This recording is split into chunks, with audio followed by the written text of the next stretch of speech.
Кийинки сөз Нурбаев Абдыбахап Мамадрасулович да.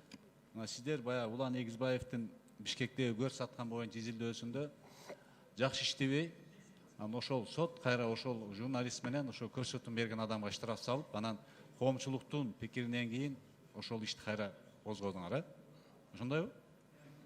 Туура. Анан азыр келип ошол эң жөнөкөй адамдар күнөөлүү болуп туруп, жетекчилер күнөөлүү болуп туруп. Эмне үчүн? Урматтуу Абдухат Мадрасулович, бул боюнча биз жообун да бергенбиз. Буга чейин бирок мен кайталап коеюн. Көрсаткан фактылар боюнча 4 иш кылмыш козголгон. Тилекке каршы ал көрсаткандардын өздөрүнүн жетекчилери расмий тилде айтканда должностной лицо эсептелбейт. Ошондуктан колдон келген нерсе бул мыйзам чегинде биз жумуштан алганга гана алуубуз жетти. Калган фактылар боюнча кылмыш иштерин баары бүтүп, аяктап, жыйынтыкталып, сот тармактарына өткөрүлгөн. Эми соттун чечими менен кимди жумуштан алдыңар? Ким? Кимди жумуштан алдыңар?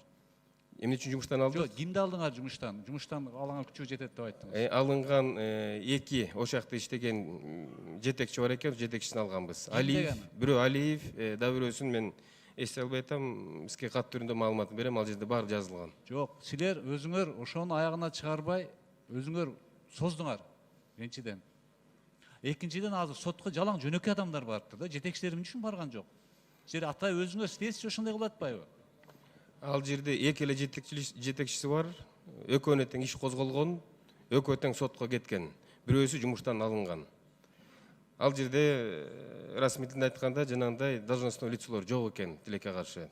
Ошон үчүн камаганга чейин шарт болгон жок. Айтылган далилдердин 0,5% такталган эмес. Ошондуктан ушундай жыйынтыкка чыккан кеткен. Анда мурунку башында ишти токтотуп коюп, кайра ошол баягы көрсөтүүнү берген адам 10 000 сом штраф келген следователиңерди жазаладыңарбы?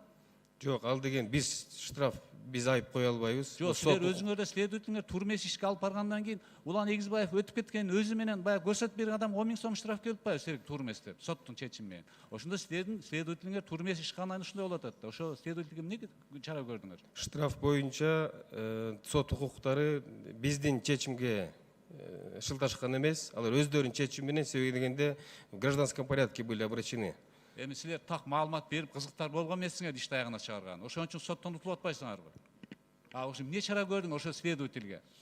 Тергөөчүгө чара көргөн жок, себеби дегенде анын жыйынтыгы менен, анын чечими менен эч кандай эч кимге айып салынган да эмес, эчтеке болгон эмес. Тергөөчү бияктагы күнөөлүү эмес. Сиздин жетекчилигиңиз кызыктар меткенсиңер ушундай ишти ачкангачы.